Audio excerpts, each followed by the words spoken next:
ناظرین، حضرت آدم علیہ السلام سے لے کر اب تک انسان کے پاس جتنی بھی تاریخ موجود ہے اس میں بہت بڑے بڑے فلاسفرز، دانشور، صوفی، سنت، فقیر، درویش سب ایک ہی بات کہتے آئے ہیں کہ اپنے آپ کو جاننا ہے، اپنے اندر کی کھوج کرنی ہے، اپنے اندر کے سفر پر روانہ ہونا ہے۔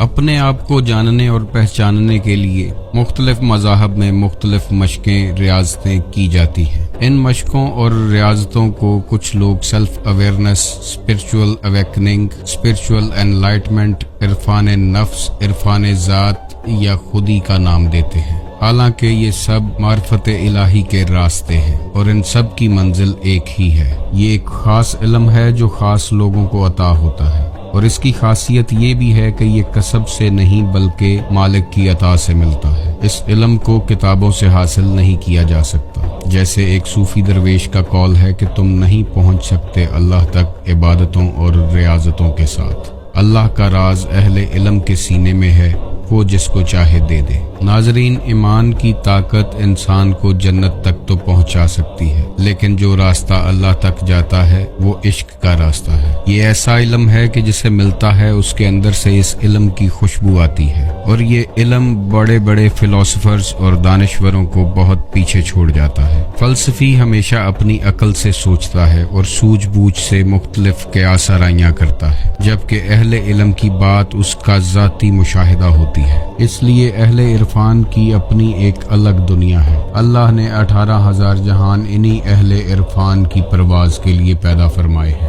بنا عرفان حاصل کیے ان جہانوں تک رسائی ناممکن ہے۔ اگر آپ غور کریں تو اس کائنات کی ہر مخلوق جیسے پیدا ہوتی ہے ویسے ہی مر جاتی ہے، چاہے وہ بھیڑ بکریاں یا جنگلی جانور ہوں یا پیڑ پودے ہوں، مگر انسان جیسے پیدا ہوتا ہے ویسے نہیں مرتا۔ انسان جب پیدا ہوتا ہے تو وہ دین فطرت پر پیدا ہوتا ہے، لیکن جب وہ اس دنیا سے جاتا ہے تو کبھی وہ چنگیز خان، کبھی ہٹلر، کبھی یزید، کبھی فرعون بن کر جاتا ہے، یا وہ کبھی رومی، اقبال، بایزید بستامی، صوفی، سنت، فقیر، درویش بن کر اس دنیا سے جاتا ہے۔ انسان اگر گرنے پر آئے تو اسفل السافلین میں جا گرتا ہے، اور اگر اٹھنے پر آئے تو قلندر کا مقام بھی حاصل کر لیتا ہے۔ یہی انسان کبھی جانوروں سے بدتر ہو جاتا ہے اور کبھی فرشتوں سے آگے نکل جاتا ہے۔